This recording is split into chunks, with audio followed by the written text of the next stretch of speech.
अभी भी कह रहे हैं जिन्होंने लापता किया है, हम उनको सज़ा दिलवाना नहीं चाहते, हम तो चाहते हैं कि हमारे प्यारे अपने घरों तक वापस हो। उसमें कोई भी कानून साजी करनी है, हम तैयार हैं। वज़ीर आज़म की तरफ से उन फैमिलीज़ को यकीन दिलाया है कि हम कोई कसर उठा नहीं रखेंगे और जो लापता अफराद हैं उनकी बाजियाबी के लिए हर मुमकिन जो है वो कोशिश करेंगे।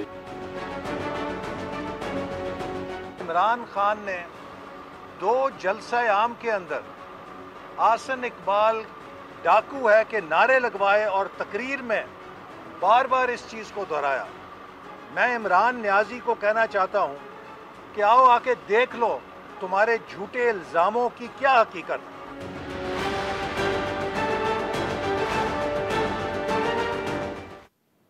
अस्सलाम वालेकुम नाज़रीन, आप देख रहे हैं न्यूज़ आई और मैं इफ्तिखार शिराजी। नाज़रीन, इस मुल्क के अंदर जबरी गुमशुदा अफराद का मसला काफ़ी पुराना है और अगरचे इस दौरान 2011 में एक कमीशन भी बना जस्टिस रिटायर्ड जावेद इकबाल की सदारत में, लेकिन अभी तक इस मामले के ऊपर कोई वाज़े और ऐसी पेशरफ नहीं हुई कि इस मसले को मुकम्मल तौर पर हल किया जा सका हो। अगरचे इस 11 साल के अरसे के दौरान इस कमीशन ने कोई 8,463 अफराद में से 3,284 अफराद को बहरहाल बाज़याब कराया और इस दौरान 1,500 अफराद ऐसे जिनके बारे में पता चला कि इंटरनमेंट सेंटर के अंदर मौजूद हैं, जबकि ये भी एक हकीकत है कि इस अरसे में कमीशन ने प्रोडक्शन आर्डर्स जारी होने के बावजूद भी कोई 550 अफराद को अदालतों में पेश करने में नाकाम रहा और साथ में इसी अरसे के दौरान नाज़रीन को 228 अफराद मुख्तलिफ मुकाबलों में मार दिए गए। अब हालिया दिनों में कि जब MQM पाकिस्तान को अपने कारकुनों की 4 कारकुनों की मुख्तलिफ सिंध के इलाकों से लाशें मिली, तो उसके बाद इत्तेहाद में शामिल इस जमात ने वफाकी हुकूमत से मुतालबा किया कि इस मसले को संजीदगी से देखा जाए और उनके जो लापता कारकुन हैं उनको बाजियाब कराया जाए।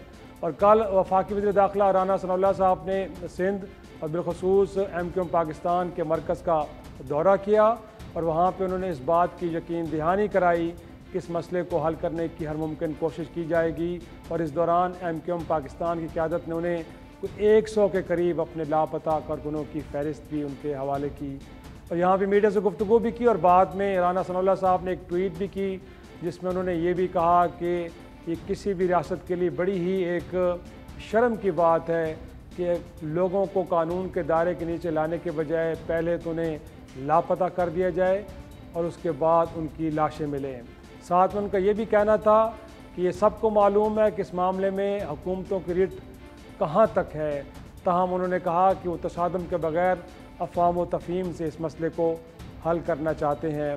नाज़रीन, आज के दिन हम यही सवाल इसको डिस्कस डिबेट करेंगे कि मौजूदा हुकूमत किस कदर संजीदा है और क्या मसले को हल करने के लिए वो कोई उसके पास इख्तियारात भी हैं और जिन इदारों के बारे में कहा जाता है कि गुमशुदा अफराद के हवाले से उनका किरदार है, क्या अब वो इस मामले को हल करने के लिए अपना ताउन भी पेश करेंगे कि नहीं और क्या जो MQM को यकीन दहानी कराई गई है इससे उन्हें मुतमईन हो जाना चाहिए और अगर उनके मुतालबात एक मखसूस वक्त में पूरे नहीं होते तो क्या माजी में जिस तरह MQM पाकिस्तान मुख्तलिफ़ हुकूमतों का हिस्सा तो रही है लेकिन जब इस तरह के मुतालबात पूरे नहीं हुए तो फिर उन्होंने राहें जुदा भी की हैं, तो क्या ऐसा फ़ैसला करेगी।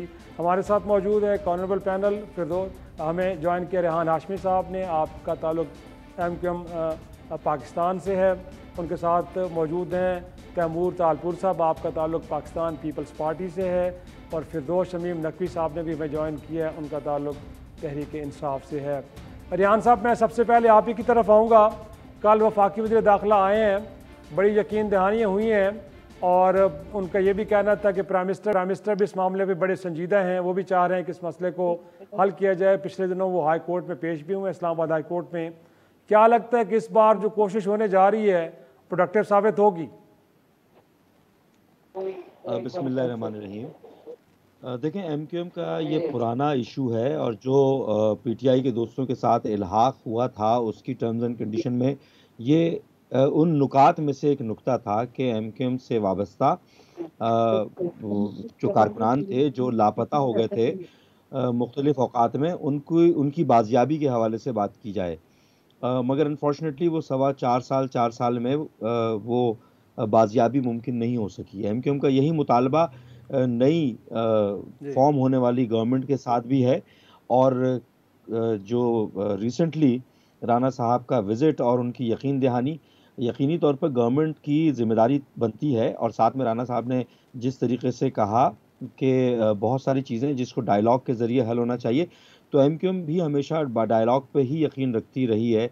और इस बात को भी बहुत वाज़ेह तौर पर हम समझते हैं कि मुल्क की सलामती, इस्तेहकाम और रियासत के इस्तेहकाम से अगर कोई चीज़ मुतसादिम नहीं होती, तो कम से कम रिजिड एक्शन लेने से गुरेज करना चाहिए। क्योंकि देखें, कोई भी पॉलिटिकल पार्टी हो, वो पाकिस्तान के अंदर कानून के तहत पाकिस्तान के अंदर अगर सियासत कर रहे हैं और इस तरह के अगर उनके साथ कोई सलूक होता है, तो क्रेडिबिलिटी ख़त्म होती है। और एमक्यूएम भी हमेशा से ये कहती आ रही है कि साल से एमक्यूएम के कारकुनान अगर उनमें से कोई क्रिमिनल एक्टिविटीज़ में, टेररिज्म में इन्वॉल्व है, तो उसका ट्रायल करें। एमक्यूएम क्योंकि ट्रायल तो बहुत सारे लोगों के होते रहे हैं, उसमें कोई एतराज़ नहीं है। लेकिन इस तरह उनको घर वालों से, उनके बच्चों से, उनकी माँ से दूर कर देना, जिसकी ज़िंदा होने का भी पता ना हो और साल तक वो बेयारो मददगार हों, और उसके बाद मुतमन्नी हों अपने प्यारों की कम से कम लाशें ही देखने के, और लापता होने के बाद उनको इस तरह हो, तो वो एक तशवीशनाक सूरत हाल इख्तियार कर जाती है। और फिर लोगों को जो कि मुतासरीन हैं, जो लवाहिकीन है ख़ास तौर पर, उनके दिल पर क्या गुजरती होगी, ये एक करबनाक सूरत हाल है। मौजूदा गवर्नमेंट की तरफ से जो इक़दामात किए गए हैं, लेट्स सी कि क्या इसका आउटकम आता है। और हम गुजारिशात ये मुस्तकिल मुख्तलिफ इंस्टीट्यूशंस को भी करते रहे हैं कि नेगोशिएट, डायलॉग करके कंक्लूड किया जाए ऐसे मामलात को जो लॉन्ग अवेटेड हैं।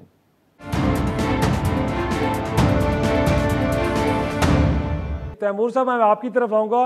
सर, एमक्यूएम पाकिस्तान का हुकूमत का हिस्सा बनना यकीनी तौर पे पीपल्स पार्टी की क़यादत की एक एफ़र्ट के ज़रिए मुमकिन हो पाया है, तो यकीनी तौर पे आप भी वफाक में एक इत्तेहादी हुकूमत का हिस्सा हैं।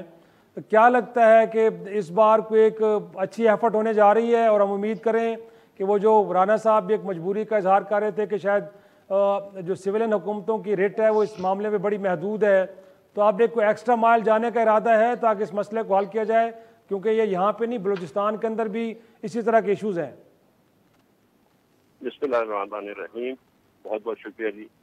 आज आपने एक निहायत ज़रूरी और एक नहायत ऐसा टॉपिक उठाया है जो कि हमेशा से एक इशू, एक प्रॉब्लम रहा है, पर बड़ा कम लोग जो है खुलकर इस पर बात करते हैं। मैं समझता हूँ राना सनाउल्लाह ने भी मेरी तवक्कुल से ज़्यादा खुल के बात की, और ये ज़माना, ये दिन, ये मीडिया का दौर अब इन चीज़ों की ना तो ये इजाज़त देता है और ना ही इन चीज़ों की हमें हमारा अपना ह्यूमन राइट कह लें, हमारा अपना एक मुल्क का निज़ाम जो बदनाम होता है इन चीज़ों की वजह से, तो उस पर तो कोई सेकेंड थॉट है ही नहीं। ये पाकिस्तान पीपल्स पार्टी हर मुमकिन कोशिश करेगी, वफाक में है, वफाक के साथ है, सूबे में है, एमक्यूएम हमारी अलायंस में है, पर इस मैटर को मैं समझता हूँ एमक्यूएम से हट के देखें। चाहे एमक्यूएम हो, चाहे हमारे बलोच भाई हों जिनके साथ ये वाकई पेश आए हैं, कहीं पर भी इस चीज़ को परमिट नहीं कर सकते। तो ऑफकोर्स जब एमक्यूएम की बात आएगी तो तब भी हमारी यही कोशिश होगी दिलो जान से कि हम ना कि सिर्फ एमक्यूएम के बल्कि जितने भी लोग मिसिंग हैं, जो जिंदा हैं, उनको हिफाजत से लाया जाए, और जो नहीं है तो कम से कम उनकी लाशें उनके गुरसा तक पहुंचाना मैं समझता हूँ हुकूमत पाकिस्तान का फर्ज बनता है। यकीनन यकीनन यकीनन। लेकिन फिरदौस साहब, आपकी तरफ आऊँगा। सर, 4.25 साल आप वफाक में रहे हैं, खान साहब भी ह्यूमन राइट्स की बात करते हैं और इस मामले के ऊपर उनको भी हमने देखा कि बड़े सेंसिटिव हैं, लेकिन देखा यह गया है कि उन 4.25 वर्षों में सर इस मामले पे कोई ज़्यादा, बल्कि हम तो कह कहेंगे बिल्कुल भी पेशरफ्त नहीं हुई। अगरचे खान साहब इस मामले में अदालतों में भी पेश हुए, उन्होंने कमिटमेंट्स भी दी, लेकिन प्रॉब्लम कहाँ पे आ रहा है, जिसका इजहार राना सनाउल्लाह साहब ने भी अपनी ट्वीट में किया कि सिविल गवर्नमेंट्स जो हैं उनका बड़ा एक महदूद किरदार इस मामले पे, या आपको लगता है कि कुछ और इश्यूज़ हैं जो इससे ज़्यादा इंपॉर्टेंट हैं, लिहाजा सिविल गवर्नमेंट्स उनको पहले अपनी तरजीहात पे रखती हैं और यही कहीं इशू नीचे चला जाता है? बिस्मिल्लाहिर्रहमानिर्रहीम। देखिए, बात यह है कि ये मिसिंग पर्सन्स की दास्तान तो पाकिस्तान में बड़े अरसे से चल रही है, और ये जितनी हुकूमतें रही हैं माजी में, उन सब के अमाल देखते जाइए कि उन्होंने इस इशू को कैसे एड्रेस किया। मुझे ये पता है कि पीटीआई की जब हुकूमत थी तो उस पर बाकायदा कानून साजी हुई, और कानून साजी में ये तय हो गया कि किसी आदमी को 90 दिन से ज्यादा तो रखा ही नहीं जा सकता without informing by any agency in Pakistan. और ये भी 90 दिन मेरे लिहाज से बहुत ज्यादा है। मेरे लिहाज से तो 30 दिन इज द मैक्सिमम जो आप अपनी नेशनल सिक्योरिटी की वजह से किसी आदमी को विदाउट इंफॉर्मेशन टू रिलेटिव्स रखे। अव्वल तो जब भी कोई आए और अरेस्ट करना हो तो आप उसके लिए बाकायदा अरेस्ट वारंट लेके आए। लेकिन पाकिस्तान एक सूरत हाल में सिक्योरिटी स्टेट है, इंसर्जेंसी हो रही है।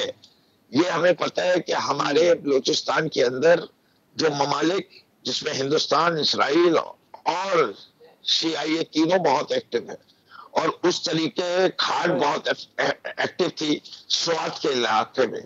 ये जो हमारी सिक्योरिटी सिचुएशन है उसके लिहाज से अगर कोई कॉम्प्रोमाइज करके ये किया भी गया था तो ये बात बड़ी वाज़ेह कि इससे ज्यादा तो काबिल कबूल नहीं है।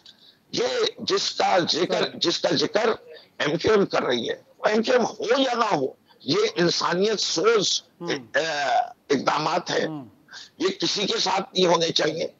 ये मसला जिन्हीं ने बर्दाश्त करते हैं, ये मुमकिन नहीं है कि 3 लाशें निकले। पहले सवाल ये पूछना चाहिए ये लाशें किसके पास थी? पुलिस के पास थी, सिर्फ पुलिस ने डाली है?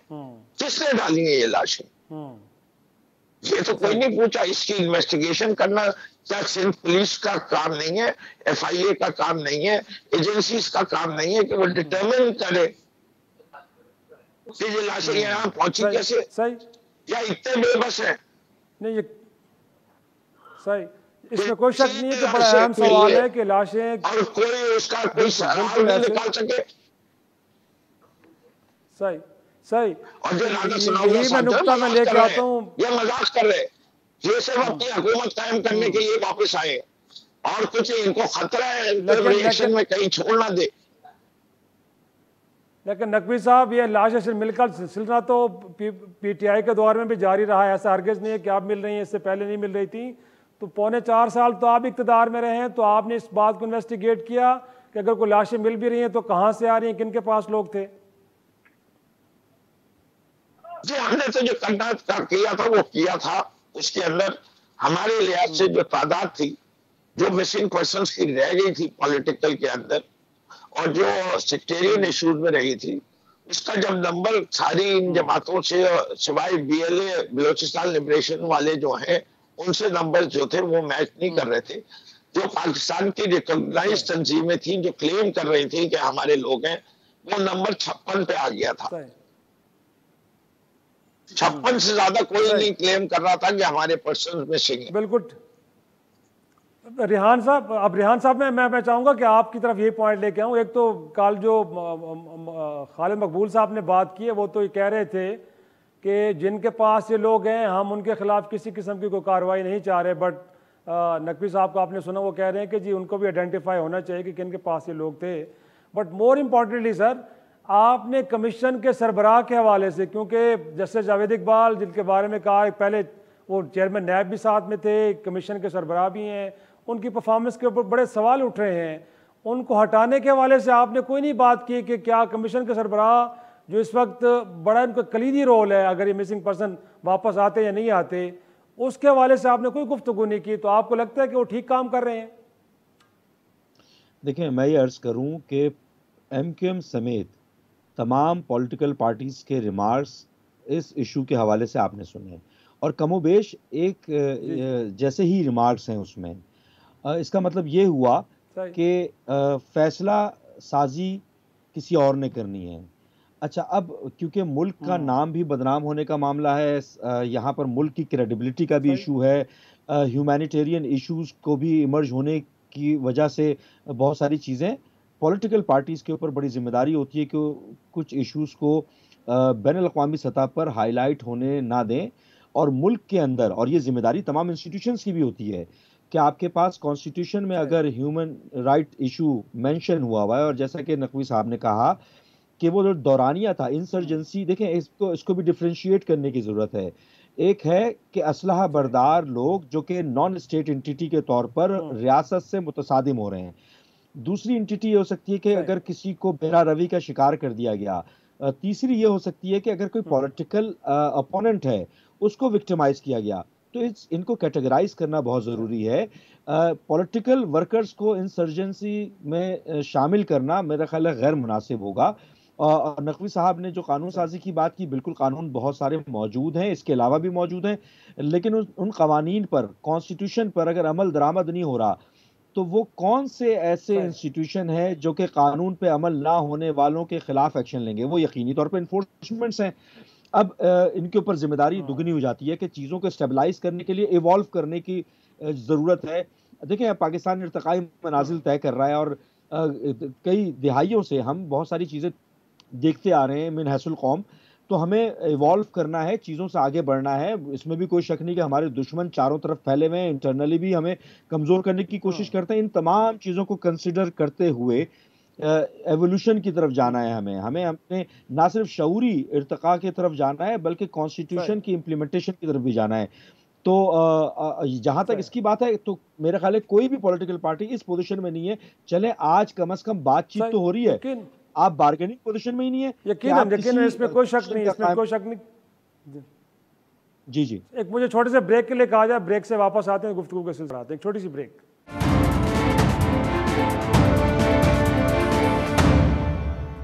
प्रोग्राम में एक बार फिर खुश आमदेद। तैमूर तालपुर साहब, आप ही की तरफ आऊँगा सर। एक तो ये कि जो पीपल्स पार्टी के दौर में ये कमीशन बना था 2011 में, इसकी परफॉर्मेंस से आप किस कदर मुतमईन हैं, और साथ में क्या आपको लगता है कि जो जबरी गुमशुदगी का मामला है एक वाहिद हुकूमत अकेले इस मामले को हल कर सकती है, या इसके लिए एक कॉन्सेंसस चाहिए और कोई और फोरम? क्या आपको लगता है कि फ्यूचर स्ट्रेटजी होनी क्या चाहिए? क्योंकि अपने अब तक तो हमने देखा है कि इस मसले को अकेले कोई भी हुकूमत हल करने में कामयाब नहीं हो पाई। देखिए कि मैं बड़े गौर से बातें सुन रहा था निहाल हाशिम की और फिरदौस शमी नकवी साहब की भी। वैसे भी फिरदौस शमी नकवी साहब का तो मैं फ़ैन हूँ, जिस तुमने पब्लिकली कहा इमरान खान को कि आपको शर्म आनी चाहिए, क्या कर रहे हैं, उनके बाद मैं इनका बड़ा फैन हूँ। अलग बात है इनको सीट से हटा के बड़ी जाती हुई। सर ये जो चीज़ें ना, एक हुकूमत एक बंदे की बस की बात नहीं है। इसके लिए ना कि सिर्फ कंसेंसस चाहिए आपको, बल्कि इसके कंसेंसस के साथ साथ आपको सारे स्टेक होल्डर्स को ला के बिठाना होगा, specially the one who matter the most. हम सब साथ बैठेंगे, सियासी जमातें एक साथ एक सोच रखती हैं, हमें सोच के बारे में कोई कंसेंसस नहीं है, सोच बनी हुई है, कंसेंसस है। जब सब हमें कोई आउटकम चाहिए, कोई रिजल्ट चाहिए, हम जो ये डिसिप्लिन हुई हैं वो वापस पहुंचाना चाहते हैं, तो इन सब में हमें मिलकर काम करना पड़ेगा। दूसरी आपने बात की कि जो बना था मैं कितना सेटिस्फाइड हूँ, तो बेसिकली जब तक वो सारे लोग जो कि गायब वापस नहीं आ, जो जिनकी डेथ हो गई है, उनकी लाशें वापस नहीं मिलती, जब तक ये सिलसिला खत्म नहीं होता नई डिस्प्यूट का, तब तक कोई भी चीज से मुतमिन नहीं है। सही। लेकिन रिहान साहब आपकी तरफ आऊँगा। इनफैक्ट हर किसी जमात के लिए बड़ा एक सेंसिटिव मामला है, लेकिन एमक्यूएम तो इस मामले के ऊपर हमने देखा कि माजी में हुकूमतों को छोड़ती आ रही है। तो अब भी हम यही समझें कि अगर मौजूदा हुकूमत इस मामले को हल ना कर पाई तो फिर एमक्यूएम पाकिस्तान राहें जुदा कर सकती है। कोई टाइम फ्रेम तो आपके जहन में होगा, या ऐसा तो नहीं है कि एक वादा कर लिया गया और वो वादा अगले 1 साल तक इफा नहीं होता तो एमक्यूएम पाकिस्तान खामोश होकर बैठ जाएगी? देखें, पीटीआई की एश्योरेंस के ऊपर तकरीबन 4.25 साल हमने गुजार दिए, और वो 4.25 साल ना सिर्फ जो गुमशुदा जो कारकुनान हैं उनकी बाजियाबी के हवाले से, बल्कि दीगर इश्यूज भी थे। और ये तमाम चीज़ें डायलॉग के ज़रिए उनकी सियासी पार्टीज कर क्या सकती हैं?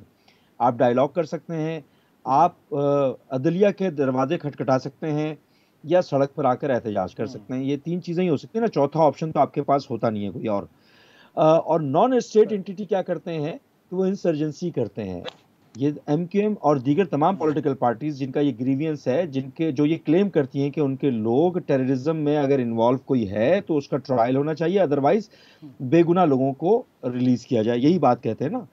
तो MQM जब 4.25 साल वहां पर गुजार सकती है, तो और रिसेंटली जो राणा साहब ने बात की है डायलॉग करने की, नेगोशिएट और कंसेंसस डेवलप करने की, तो MQM की राब्ता कमेटी इसके ऊपर कोई टाइम फ्रेम तो डिसाइड करेगी यकीनी तौर पर, और वो टाइम फ्रेम लैप्स करने के बाद यकीनी तौर पर MQM का ये राइट है कि वो सियासी डिसीजन ले इसके ऊपर।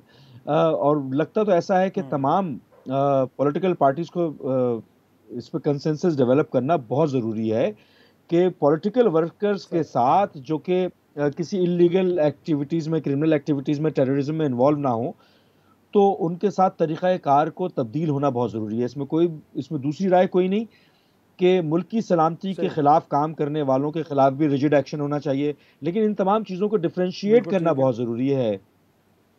ज़रूरी है। और फिरदौस साहब, क्या आपको क्या लगता है अगर इस हवाले से कोई एफर्ट होती है, जैसे तालपुर साहब भी कह रहे हैं, रियान हाशमी साहब भी कह रहे हैं, एक पॉलिटिकल सपोर्ट चाहिए और तहरीक इंसाफ बहरहाल इस मुल्क की एक बड़ी जमात है, इस हवाले से अगर कोई इनिशिएटिव लिया जाता है गवर्नमेंट के एंड पे, तो हम उम्मीद रखें कि उसका हिस्सा तहरीक इंसाफ भी बनेगी, ताकि एक पॉलिटिकल स्ट्रेंथ आनी चाहिए और हम उन इदारों को भी इस बात पे कायल करें कि इस मामले को हल करने के लिए एक मीनिंगफुल एफर्ट होनी चाहिए।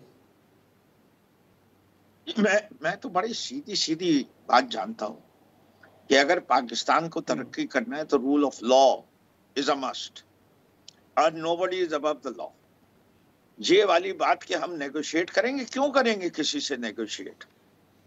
बात ये इस मुल्क का आईन है और उस आईन के ऊपर सब लोग जो हैं, जो मीनिंगफुल हैं, वो बाकायदा ओथ लेते। जो उस आईन को वायलेट करेगा उसको पनिशमेंट होनी चाहिए। जो इसकी लॉज को वायलेट करेगा इस मुल्क की, उसको डायरेक्ट पनिशमेंट होनी चाहिए।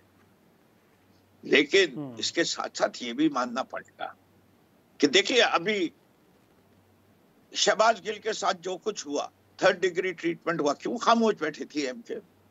क्यों खामोश बैठी थी PPP?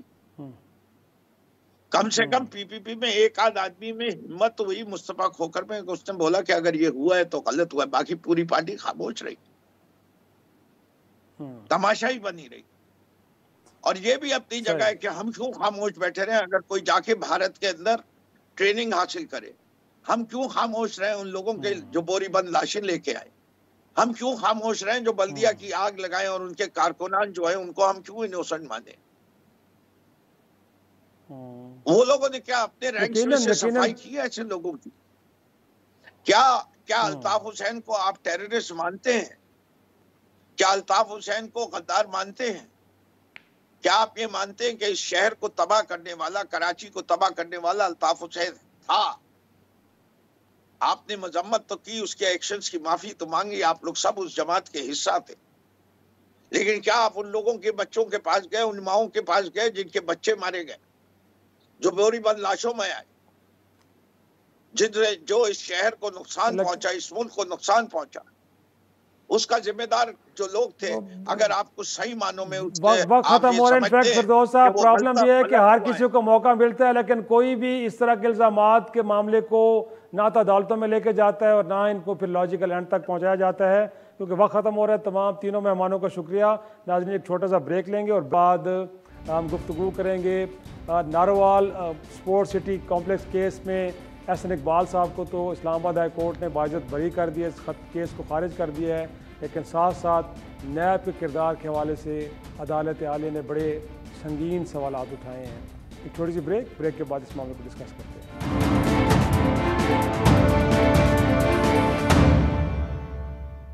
प्रोग्राम में एक बार फिर खुश आमदेद। नाज़रीन, आज इस्लामाबाद हाई कोर्ट ने वफाकी वज़ीर एहसन इकबाल को नारोवाल स्पोर्ट सिटी रेफरेंस के अंदर बरी कर दिया और इस रेफरेंस को खारिज कर दिया गया। और इस दौरान जो आज आर्गूमेंट दिए हैं, जो रिमार्क्स दिए हैं चीफ जस्टिस ने, उसमें नैब से बुनियादी तौर पे ये सवाल पूछा गया कि बताएं कि इस मंसूबे के अंदर करप्शन कहाँ हुई, और साथ में ये कि अगर उस वक्त एहसन इकबाल साहब वफाकी वज़ीर मनसूबाबंदी थे तो उन्होंने इख्तियारात का नाजायज़ इस्तेमाल कैसे किया। और साथ में ये सवाल भी उठाया कि जब चेयरमैन नैब इस रेफरेंस को दायर करने की मंजूरी दे रहे थे, तो क्या उन्होंने फैक्ट्स को चेक भी किया था कि ये दुरुस्त हैं कि भी नहीं? और साथ में जब उन्होंने इन्वेस्टिगेटर से पूछा कि क्या आपको पता है कि सेंट्रल डेवलपमेंट वर्किंग पार्टी किस फोरम का नाम है, क्या है, तो उस पर भी उनको जवाब नहीं मिल पाया। तो जिस पे उन्होंने उनसे कहा कि मिस्टर इन्वेस्टिगेटर, आपको अच्छी खासी ट्रेनिंग की ज़रूरत है। देखते हैं कि नाज़रीन, ये पहली बार नहीं है कि किसी अदालत ने नैब के किरदार के ऊपर सवाल उठाए हों, बल्कि इससे पहले ख्वाजा बिरादरान को जब उनका केस सुप्रीम कोर्ट में गया, तो जब जस्टिस मकबूल बाकर ने 27 सफ़ात पर मुश्तमिल एक जजमेंट जारी किया, उसमें भी यही कहा गया कि इस इदारे का किरदार बड़ा ही शर्मनाक है और लगता ही है कि सियासी मुखालफिन के बाजू मरोड़ने और सियासी पार्टियों को तोड़ने के लिए इस्तेमाल हो रहा है। तो आज हमारे साथ मौजूद हैं इमरान शफीक साहब, आप साबिक प्रोसिक्यूटर नैब हैं। बहुत शुक्रिया सर आपका वक्त देने के लिए। जानना चाहेंगे कि ये जो आज हमने रिमार्क्स देखे और उसके बाद जो फ़ैसला आया है, ये क्या है जी? वाकई ये जो तासुर है वो दुरुस्त है कि इदारा बुनियादी तौर पे पॉलिटिकल विक्टिमाइजेशन के लिए बना है? इस मुल्क में करप्शन के ख़ात्मे के लिए हरगिज़ का कोई किरदार नहीं है। देखिए शराई साहब, कुछ मुकदमात होते हैं जो किसी इदारे का फेस होते हैं और जो आपके किरदार का तयन करते हैं। 3 मुकदमात पिछले अरसे में जो नैब ने बनाए, एक ख्वाजा बरदरान पर जो ख्वाजा साद रफ़ीक साहब पर केस बना, एक मुकदमा शाहिद खाकान अब्बासी साहब पर बना और एक मुकदमा ये एहसन इकबाल साहब का मुकदमा है। ये तीनों मुकदमात जो हैं, इन तीनों मुकदमात ने जो चीज़ इस्टेब्लिश की है, और आप देखिएगा नून लीग के जो अहम लोगों के खिलाफ जो केस बनाए गए हैं वो यही 3-4 लोग हैं। तो जो चीज़ इस्टेब्लिश हुई है वो इस्टेब्लिश हुई है कि इन तमाम केसों में, तीनों केसों में आपको करप्शन की 1 रुपये के भी आपको सबूत नहीं मिलेगा। तो जब आप करप्शन का रेफरेंस बनाते हैं और करप्शन का 1 रुपये का भी सबूत नहीं है, इख्तियारात के नाजायज़ इस्तेमाल का भी सबूत नहीं है, क्या है? आपने केस बनाया महज ज़ाब्ता कार की गलतियों की बुनियाद पर, प्रोसीजर लाइब्रेरीज की बुनियाद पर, यानी ये कहा जी ये वफाक का पैसा इस्तेमाल हुआ जबकि प्रोजेक्ट सूबे का था। अब ये कोई करप्शन नहीं है, ये बहुत बड़ी हो तो आप कह सकते हैं प्रोसीजर कोई लैप्स हो गया जिसकी बुनियाद पर। और इस्लामाबाद हाई कोर्ट के चीफ जस्टिस साहब का आज का ये मौक़िफ़ नहीं है, ये उनका बहुत पुराना मौक़िफ़ है। जब तहरीक इंसाफ की गवर्नमेंट थी तो उस वक्त मसूद चिश्ती केस में साबिक सेक्रेटरी थे, एक बाबर अवान साहब का केस था, उसमें भी उन्होंने यही फैसला किया था कि आप मिस यूज़ ऑफ अथॉरिटी का केस उस वक्त तक नहीं बना सकते जब तक आप उस पर करप्शन का कोई एक सबूत ना लेकर आएँ। तो उन्होंने उनको भी रिलीफ दिया था, आज भी उन्होंने इस बुनियाद पर रिलीफ दिया है। लेकिन एक बात यह है कि शाहिद साहब, हमारा निज़ाम इंसाफ भी थोड़ा सा स्लो है। ये जो इनके जो अरेस्ट वारंट थे ना, ख्वाजा साद रफ़ीक साहब के, एहसन इकबाल साहब के या शाहिद खाकान अब्बासी साहब के, ये अरेस्ट वारंट पढ़ के ही पता चल जाना चाहिए हमारे निज़ाम इंसाफ को कि इन केसों में जिन बुनियादों पर अरेस्ट किया गया ये गलत हैं, इनको दूसरे दिन चौथे दिन इंसाफ मिल जाना चाहिए था। तो फिर अगला सवाल मेरा ये है कि अगर उन वारंट की बुनियाद इतनी कमज़ोर है और इस केस के अंदर भी जब जज साहब ने पूछा है कि बुनियादी तौर पे जो आपको सब्सटेंस आपके था जिसके तहत आपने मुकदमा दर्ज किया है, तो गैर मारूफ अखबार की एक ख़बर का जिक्र किया गया है, तो आप तो इस इदारे का हिस्सा रहे हैं कहीं ना कहीं, तो ये बुनियादी तौर पे लगता है कि बुनियाद ऐसी होनी चाहिए थी, और अगर नहीं बनती थी ये बुनियाद मुकदमा दायर करने की, रेफरेंस दायर करने की, तो फिर वो कौन से अवामिल थे कि जिसकी बुनियाद पर दायर हुए मुकदमे? ये तो पाकिस्तान का हर शहरी जानता है, सियासत से थोड़ा भी बाखबर जानता है, सुप्रीम कोर्ट के फैसलों पर जो निगाह रखता है वो भी जानता है। सुप्रीम कोर्ट इन मुकदमात को पॉलिटिकल इंजीनियरिंग करार दे चुकी है। तो ये पॉलिटिकल इंजीनियरिंग कैसे है? ये ऐसे ही है ना कि आप बगैर किसी सबूत के, आज जो नैब शोर मच रहा है हर तरफ कि नैब के जनाब तमाम केसेस ख़त्म हो रहे हैं, जो नया कानून आया है उसका, ये कानून क्यों आया है? ये कानून इसलिए आया है कि नैब ने अपने इख्तियारात अपने दायरे कार से बाहर निकल कर खेलने की कोशिश की है, और उन्होंने वो केसेस बनाए हैं जिनकी बुनियाद पर सियासी जो मुखालिफिन हैं हुकूमत वक्त के, उनको निशाना बनाया जा सके और पॉलिटिकल इंजीनियरिंग का काम किया जा सकते। जब इदारे ऐसे काम करेंगे, चाहे खुद से करें या किसी के ज़रिए असर करें, जब वो ऐसे काम करेंगे और अपनी इंडिपेंडेंस को मुतासिर करेंगे, तो यकीनन इससे मुल्क का भी नुकसान होता है, इकॉनमी भी तबाह होती है, सियासत जो अवाम का जो बुनियादी तौर पर मुंतखब नुमाइंदे उनके जरिए पहुंचे उसको भी आप मुतासिर करते हैं, तमाम इदारों को मुतासिर करते हैं, एक इदारा अपने इख्तियारात का नाजायज़ इस्तेमाल करते हैं। क्योंकि वक्त ख़त्म हो रहा है तो मैं ये जानना चाह रहा हूँ कि बतौर लॉ एक्सपर्ट आप क्या सजेस्ट करते हैं कि इस मुल्क के अंदर करप्शन एक बहुत बड़ा मसला है, इसमें कोई शक नहीं है, और नैब वो वाहिद इदारा है कि जिसको ख़त्म करने के लिए कलीदी रोल प्ले कर सकता है। इदारा अपनी साख को कैसे बेहतर बनाए और अपनी कारकर्दगी को कैसे ठीक करे कि कल को अदालतों में ये सवालात ना उठें? क्या करना चाहिए आपके ख्याल में? देखिए, इदारे बनते हैं एक इंटेग्रिटी की बुनियाद पर, कॉम्पिटेंसी की बुनियाद पर और इंडिपेंडेंस की बुनियाद पर। ये पाकिस्तान की अदलिया को इंश्योर करना पड़ेगा कि नैब में किसी किस्म की पॉलिटिकल इंटरफेरेंस ना हो। ये पाकिस्तान के जो एग्जेक्टिव है उसको इंश्योर करना पड़ेगा कि नैब की जब तैनातियां हो रही होती हैं तो उस वक्त वो लोग नैब में तैनात हों जो किसी किस्म की, देखे ना, अब चेयरमैन नैब हैं वो तो आगे नहीं आपने लगा दिए, लेकिन नैब के नीचे वाला जो अमला है पूरे का पूरा वो तो आज भी वही है जो कभी और ये जो नैब के डीजीज हैं जो अरसे से 20-20, 30-30 अब उनको एक अरसा हो गया है नैब के अंदर वो अपनी जगहों पर मौजूद हैं, जब तक वो तो उस पॉलिटिकल प्रोसेस में शामिल रहे हैं, वो तो केसों की मुनीवरिंग करते रहे हैं, पॉलिटिकल इंजीनियरिंग, वो देखे ना जितने केस बने हैं वो लाहौर में चाहे बनते रहे चाहे वो पिंडी में बनते रहे। अब वो डीजी लाहौर से उठा के आपने कोयटा में लगा दिया, पिंडी वाला उठा के आपने पेशावर में लगा दिया, फर्ज किया, ये चीजें जो आप कर रहे हैं, लेकिन वो लोग अपनी जगह पर मौजूद हैं, उनकी बुरी आदतें बुरी खसलतें जो उनको पड़ चुकी हैं वो उस जगह पर वो मौजूद हैं। जब तक उन लोगों की जगह आप कॉम्पिटेंट लोग लेकर नहीं आएंगे, इदारे कोई एक दफा ओवरहालिंग नहीं करेंगे, आप अच्छा निज़ाम नहीं लेकर आएंगे, अच्छे लोग नहीं लेकर आएंगे, तो ये ठीक नहीं होगा निज़ाम। बहुत शुक्रिया इमान शफीक साहब, साबिक प्रोसिक्यूटर नैब, बता रहे थे कि इंटरफेरेंस को ख़त्म कर और मेरिट पे लोगों को लाएंगे तो इदारा अपना रोल प्ले कर सकते हैं करप्शन को खत्म के लिए। आज के लिए इतना ही, इजाज़त दीजिए, खुदा हाफिज़।